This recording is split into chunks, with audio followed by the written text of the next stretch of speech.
अब एक shortcut formula पढ़ते हैं रिटार्डेशन का।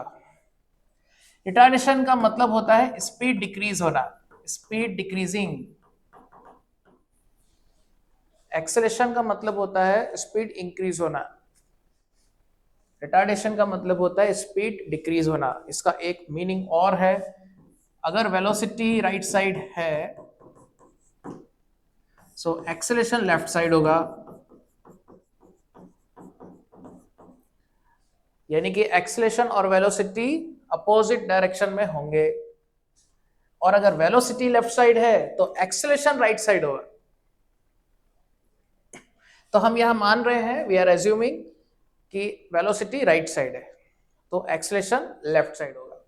अब यहां साइन कन्वेंशन देखना होता है, कोई भी वेक्टर क्वांटिटी राइट साइड है तो उसे पॉजिटिव लेते हैं, कोई वेक्टर क्वांटिटी लेफ्ट साइड है तो उसे नेगेटिव लेते हैं।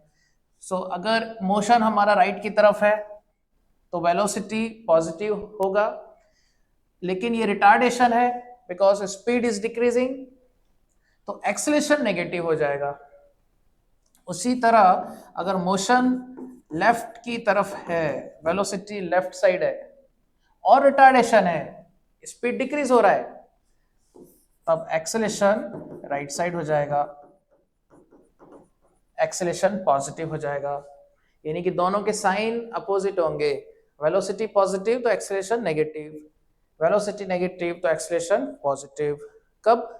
जब ये रिटार्डेशन वाला केस होगा। तो इसका एक एग्जांपल करते हैं।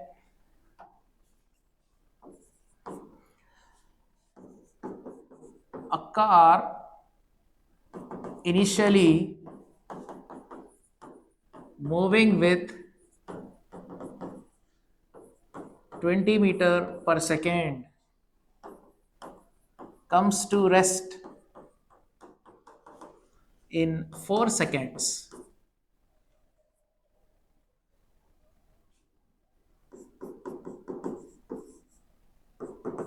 Find its displacement.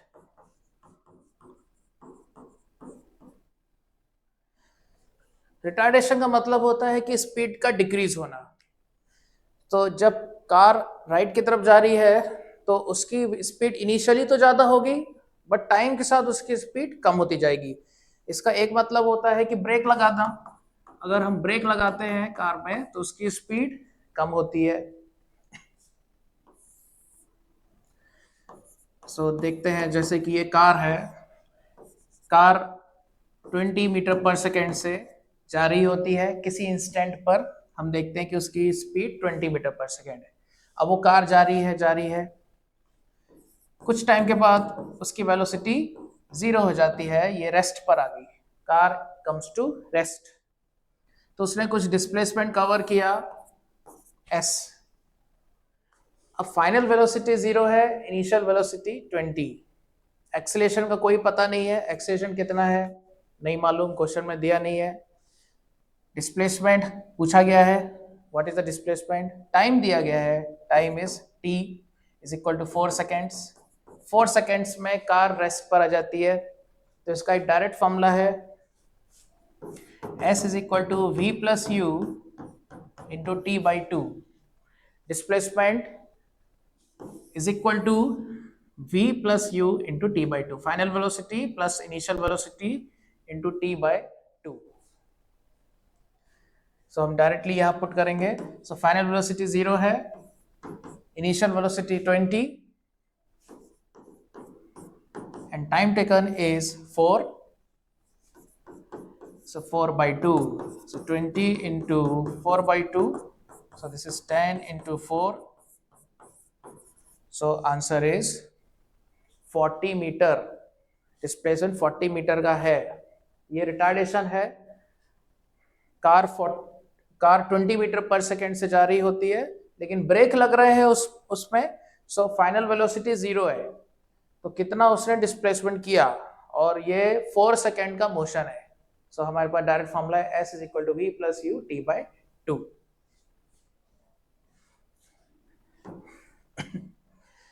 अब एक ऐसा क्वेश्चन करते हैं जिसमें तीनों ही केस हम कंबाइन कर देते हैं।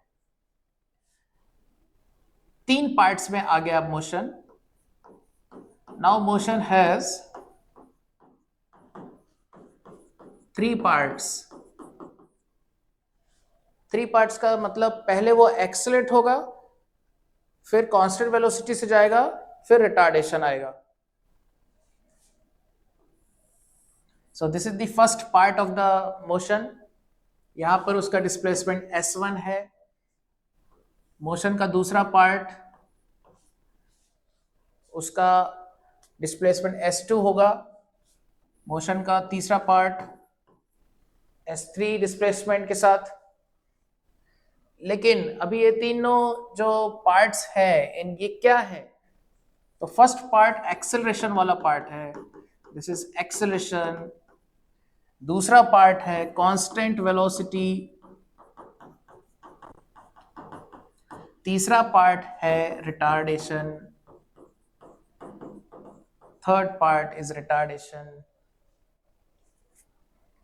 जैसे कि एक मान लो एक ट्रैफिक सिग्नल है, अभी रेड लाइट है तो कार रुकी हुई है, अब सिग्नल ग्रीन हो गया, सो कार एक्सेलरेट कर रही है तो स्पीड बढ़ रही है, फिर एक पर्टिकुलर स्पीड आ जाती है तो एक्सेलरेशन 0 हो जाता है, वही स्पीड मेंटेन किया जाता है, कुछ टाइम तक स्पीड कांस्टेंट रहती है, स्ट्रेट लाइन में वो कार जा रही है, फिर कुछ आगे जाने के बाद नेक्स्ट सिग्नल मिलता है जो कि फिर से रेड सिग्नल है, तो अब फिर से ब्रेक लगाना होता है, तो स्पीड अब 0 हो जाएगी कुछ टाइम के बाद। तो पहला पार्ट हो गया एक्सेलरेशन का, दूसरा पार्ट हो गया कांस्टेंट स्पीड, और तीसरा पार्ट हो गया रिटार्डेशन। तो एक्सेलरेशन वाला जो पार्ट है यहां से लेकर यहां तक, इसको हम नाम दे देते हैं ए से बी।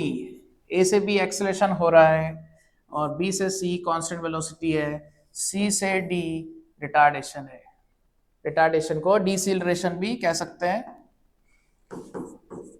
डिसीलरेशन, डिसीलरेशन का मतलब होता है स्पीड का डिक्रीज होना। तो अभी जब एक्सेलरेशन हो रहा है तो उसकी इनिशियल वेलोसिटी 0 लेंगे, फाइनल वेलोसिटी मान लेते हैं v1। A car accelerates from rest and attains velocity of v1। 0 से शुरू होके उसकी फाइनल वेलोसिटी v1 हो जाती है, एक्सेलरेशन होता है, एंड डिस्प्लेसमेंट कितना हुआ s1। सो हम लिख देंगे s1 is equal to, time हम मान लेते हैं t1, so s1 is equal to half a1, acceleration को मान लेते हैं a1, या कभी कभी अल्फा भी हम ले सकते हैं, तो अल्फा ले लेते हैं। चलो एक्सेलरेशन अल्फा हो गया, half alpha t1 square, s1 is equal to half alpha t1 square. क्योंकि इनिशियल वेलोसिटी 0 है, सो वो जो ut वाला टर्म होता है वो 0 हो जाएगा, ut is 0, so half a t square, so half alpha t1 square. अब ये जो v1 है, ये v1 कांस्टेंट रहेगा, velocity will be constant up to c। So b से c तक का डिस्प्लेसमेंट t2 है, टाइम लगा t2, displacement s2, time is t2, so s2 is equal to v1 into t2। यहाँ एक्सेलरेशन 0 है, एक्सेलरेशन 0 है, acceleration 0 है तो हाफ a t स्क्वायर 0 हो जाएगा। तो जो ut है s is equal to ut plus half a t square, acceleration तो 0 है, so s is equal to ut। s is equal to ut होने से u क्या है, u इनिशियल वेलोसिटी है, तो b की जो इनिशियल वेलोसिटी है वो है v1, और हमेशा वही वेलोसिटी रहती है ऑलवेज अप टू c तक वही वेलोसिटी रहती है। तो इनिशियल वेलोसिटी v1 है और वही मेंटेन की जाती है, so u is equal to v1, so s2 is equal to v1 t2। तो ये हो गया सेकेंड डिस्प्लेसमेंट। अब थर्ड डिस्प्लेसमेंट की बात करते हैं। थर्ड डिस्प्लेसमेंट s3, ये अब कैसे फाइंड करें? हमने s is equal to ut plus half a t square use किया है, ये कब यूज करना है, ये इक्वेशन को कब यूज करना है, s is equal to u t plus half a t square, जब इनिशियल वेलोसिटी पता हो, एक्सेलेरेशन पता हो और टाइम मालूम हो। लेकिन C टू D के लिए हमें पता है इनिशियल वेलोसिटी मालूम है, वो भी v1 है, और फाइनल वेलोसिटी भी मालूम है जो कि 0 है, रिटार्डेशन 0 हो गया। तो हम ये वाली इक्वेशन तो ले ही सकते हैं, you t plus half a t square, इसमें इनिशियल वेलोसिटी मालूम है, इनिशियल वेलोसिटी v1 है, और v1 दिया है क्वेश्चन में, v1 मालूम है। अगर नहीं भी मालूम है तो हम फाइंड कर सकते हैं v1, उसके लिए हम इक्वेशन ले लेंगे, v is equal to u plus a t, so v1 is equal to 0 plus alpha t1, so v1 is equal to alpha t1, यहां से हमको v1 भी मिल गया, v1 is equal to alpha t1। अब ये v1 मिल गया है तो हमें s3 भी मिल जाएगा, सो s3 के लिए हम लगाते हैं s is equal to u t plus half a t square, so s3 आ जाएगा u। अब u यहाँ पर v1 है और v1 हमें मिला है alpha t1, so alpha t1। अच्छा, c से d का टाइम टेकन है t3, तो यहाँ हम पुट कर देंगे t3, u की वैल्यू है अल्फा t1 और टाइम टेकन है t3 plus alpha plus half. अब एक्सेलेरेशन, अब यहाँ का एक्सेलेरेशन रिटार्डेशन है, C से D का एक्सेलेरेशन रिटार्डेशन है, तो एक्सेलेरेशन की वैल्यू नेगेटिव होगी। मान लेते हैं कि एक्सेलेरेशन है minus beta A2, acceleration C से D का एक्सेलेरेशन A2 है जो कि है माइनस बीटा। माइनस क्यों? बिकॉज वेलोसिटी राइट साइड है, सो एक्सेलेरेशन लेफ्ट साइड होगा, क्योंकि रिटार्डेशन है, स्पीड डिक्रीज हो रही है, तो एक्सेलेरेशन नेगेटिव आ गया। So S3 is equal to alpha t1 t3 plus half into minus beta into t3 square. एक तो फॉर्मूला हमने यूज कर लिया u t plus half a t square.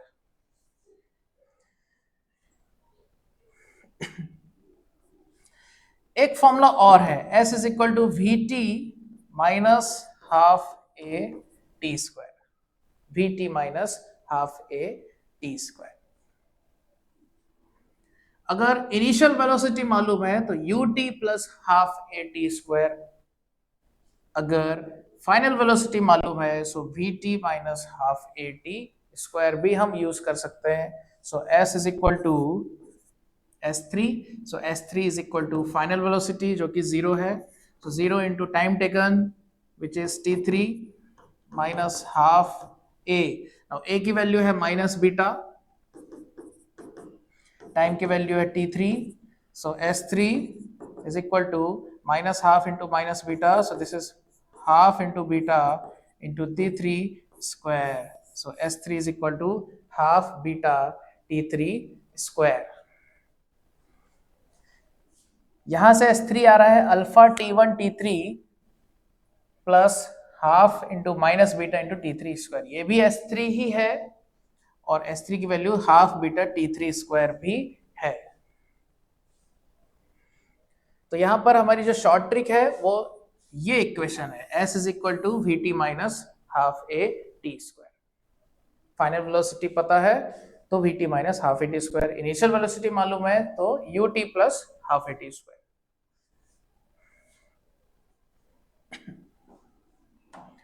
अब एक क्वेश्चन करते हैं, a car start from rest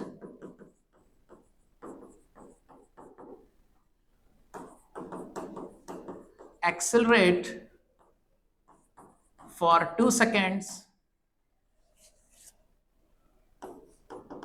with 2 meter per second square, then moves with constant velocity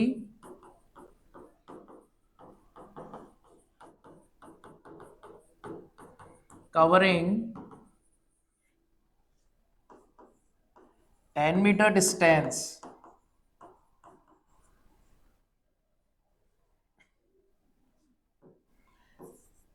during uniform motion during uniform motion. After that it comes to rest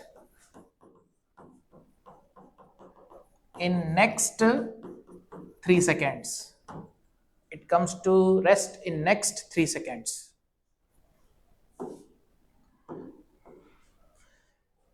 So अब जैसा कि ये question पढ़ने के बाद पता चलता है कि ये 3 पार्ट्स में है, ये 3 पार्ट में है. Car start from rest, accelerate for 2 second. तो जो पहला पार्ट है वो 2 सेकेंड का है, उसमें एक्सीलरेशन की value 2 metre per second square है, इनिशियल वेलोसिटी 0 है. Then moves with constant velocity covering 10 metre distance during uniform motion. दूसरा पार्ट हुआ उसका यूनिफॉर्म मोशन का, उसकी वेलोसिटी कांस्टेंट है, बट वेलोसिटी क्या है वो दी नहीं गई है. उसने कितना डिस्प्लेसमेंट कवर किया, कितना डिस्टेंस कवर किया. स्ट्रेट लाइन है, स्ट्रेट लाइन में डिस्टेंस और डिस्प्लेसमेंट सेम ही होता है अगर डायरेक्शन चेंज नहीं हुई है. तो अगर यू टर्न नहीं लिया गया है तो डिस्टेंस और डिस्प्लेसमेंट सेम हो जाएगा 10 मीटर ड्यूरिंग यूनिफॉर्म मोशन. तो ये उसका दूसरा पार्ट हुआ. अब तीसरा पार्ट है, after that it comes to rest in next 3 seconds. So तीसरा पार्ट है रिटार्डेशन का, क्योंकि फाइनल वेलोसिटी 0 है. तो इसका हम डायग्राम बना सकते हैं ऐसा. इसको 3 पार्ट्स में डिवाइड कर देते हैं. ये 3 पार्ट आ गए. पहले पार्ट का डिस्प्लेसमेंट S1 है, दूसरे पार्ट का डिस्प्लेसमेंट S2 है, तीसरे पार्ट का डिस्प्लेसमेंट S3 है. तो क्वेश्चन भी यही है कि टोटल डिस्प्लेसमेंट क्या है, what is a total displacement, find total displacement. कुछ और वैल्यूज जो क्वेश्चन में दी गई है वो हम लिख लेते हैं. जैसे कि यहां पर इसे हम A मान लेते हैं, ABCD. सो A की वेलोसिटी दी गई है 0, B की वेलोसिटी दी नहीं गई है, हम मान लेते हैं कि V1 है. C की वेलोसिटी भी दी नहीं गई है, लेकिन हम मान लेते हैं वो भी V1 ही होगा, क्योंकि B से C वेलोसिटी कांस्टेंट है, यूनिफॉर्म मोशन रहा है. सो यहाँ जो वेलोसिटी B की, C की भी वही वेलोसिटी होगी. अब D की वेलोसिटी 0 है because it comes to rest. C से D उसका रिटार्डेशन हो रहा है, तो यहाँ उसकी वेलोसिटी 0 है. अभी S1 के लिए, S1 फाइंड करने के लिए टाइम दिया गया है क्या, क्वेश्चन में टाइम दिया गया है क्या, एक्सेलरेशन दिया गया है, एक्सेलरेशन दिया गया है, टाइम भी दिया गया है 2 सेकेंड, और एक्सेलरेशन दिया गया है 2 मीटर पर सेकेंड स्क्वायर. ये एक्सेलरेशन हुआ. तो क्या हम S1 फाइंड कर सकते हैं?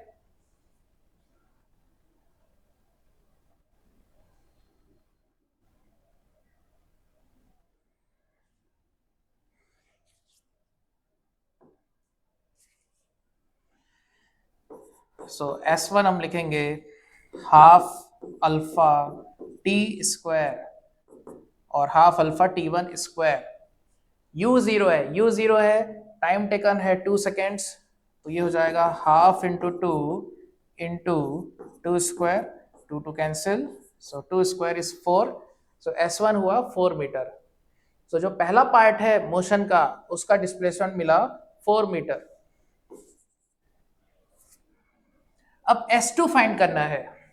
S2 के लिए फॉर्मूला है V1 इंटू T2. क्या कांस्टेंट वेलोसिटी वाला जो पार्ट है उसके लिए क्या हमें डिस्प्लेसमेंट मालूम है? वो दिया गया है क्वेश्चन में 10 मीटर. डायरेक्टली हम इसको ले सकते हैं 10 metre according to question. V1 तो नहीं दिया गया है, टाइम भी दिया गया है क्या, टाइम दिया गया है, टाइम भी नहीं दिया गया है.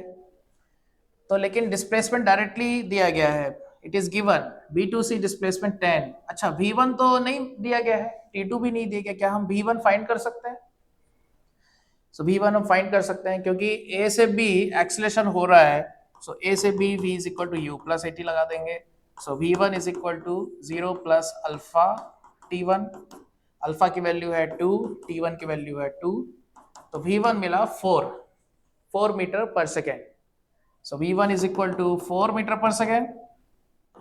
V1 is 4 meter per second. तो यहां से V1 मिल गया, टाइम भी मिल गया, T2 भी मिल गया. So this 10 is equal to V1, which is 4 into T2. So 10 by 4 is T2. So 2.5 seconds. T2 मिल गया 2.5 seconds.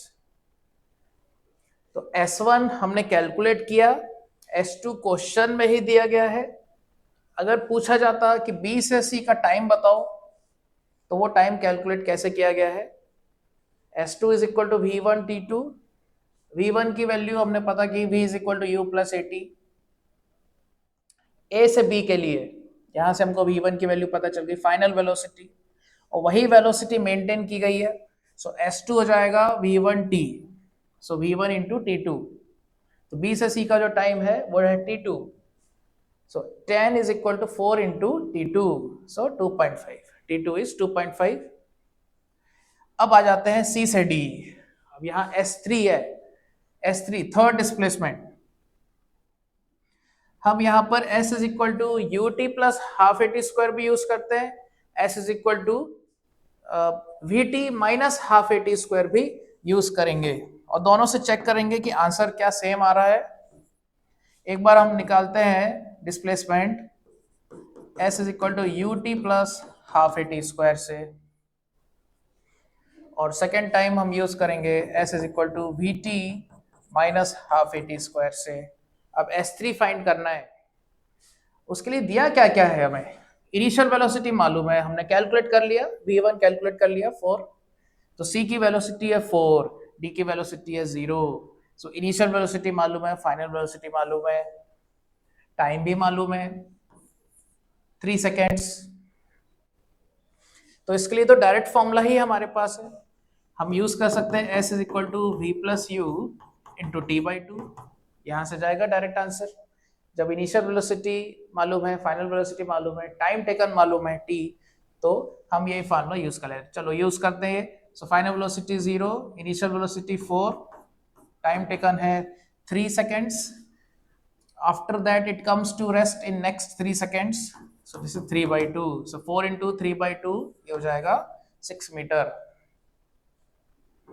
So S3 is equal to 6 metre.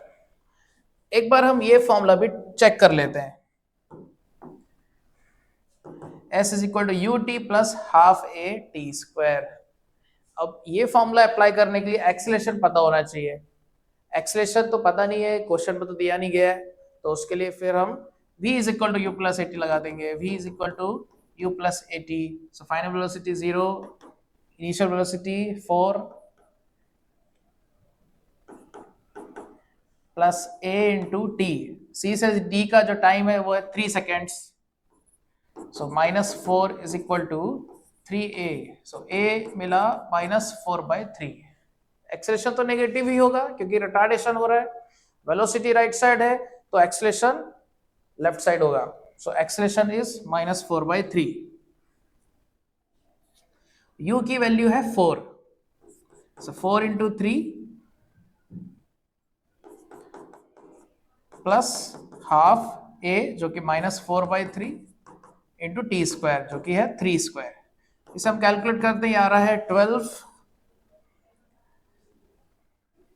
और ये 3 स्क्वायर बाय 9/3 ये हो गया 3. सो 4 इंटू 3 12, -12/2 6. सो -6, 12 - 6 ये आ गया 6. तो इस फॉर्मूला से भी हमें डिस्प्लेसमेंट मिला 6. ये फॉर्मूला से भी आ रहा है डिस्प्लेसमेंट 6. एक बार ये VT minus half AT square भी ट्राई कर लेते हैं.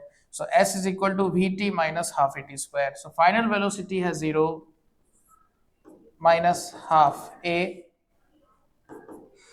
की वैल्यू है -4/3 और टाइम है 3 सेकेंड्स. सो 3 स्क्वायर.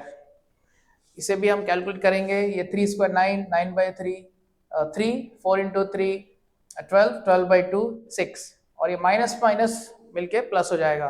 तो यहां से भी हमारा आंसर आ गया 6. तो फिर हमने ये देखा कि S is equal to V plus U T/2 और UT plus half AT square और S is equal to VT minus half AT square. ये तीनों ही फॉर्मूला हम यूज कर सकते हैं, लेकिन सबसे जल्दी आंसर आया S is equal to v plus U T by two use करने से। तो हमारा शॉर्ट ट्रिक ये हुआ, s is equal to V plus U T by two. और फिर टोटल डिस्प्लेसमेंट निकालने के लिए तीनों डिस्प्लेसमेंट s1 s2 s3 इनको ऐड कर देंगे, तो फाइनली हमारा आंसर है 4 मीटर प्लस 10 मीटर जो कि क्वेश्चन में ही दिया गया था, plus 6 metre, total 20 metre, total displacement 20 metre. अगर क्वेश्चन में टोटल टाइम पूछा गया होता तो क्वेश्चन में तो ए से बी का टाइम दिया ही गया है 2 सेकेंड,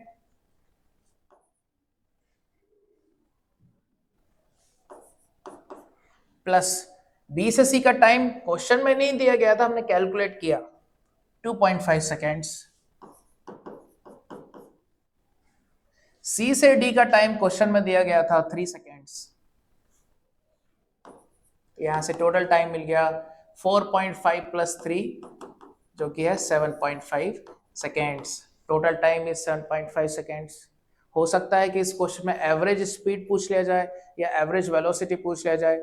सो एवरेज वेलोसिटी का फॉर्मूला होता है total displacement by total time, average speed का फॉर्मूला होता है total distance by total time.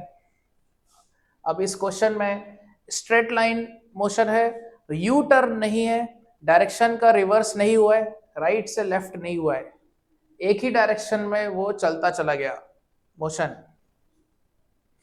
So displacement और डिस्टेंस दोनों ही इक्वल है, बोथ आर इक्वल। अगर पूछ लिया जाता कि इसमें एवरेज स्पीड बताओ, तो एवरेज स्पीड हम निकाल सकते थे 20 bye 7.5।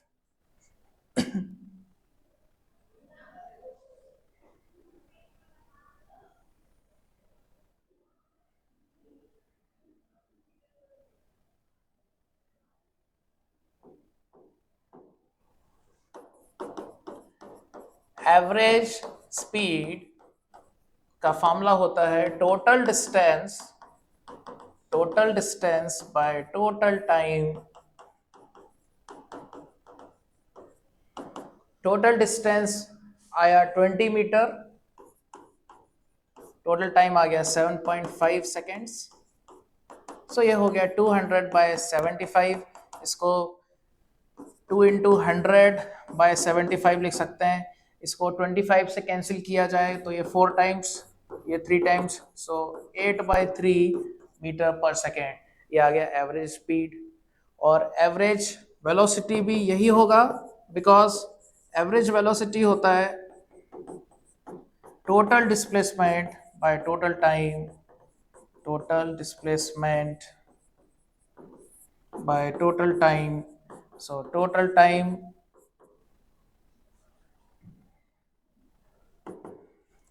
Total displacement by total time, और डिस्टेंस और डिस्प्लेसमेंट दोनों ही एक ही हैं, दोनों की वैल्यू सेम है, तो यहां से जाएगा 20।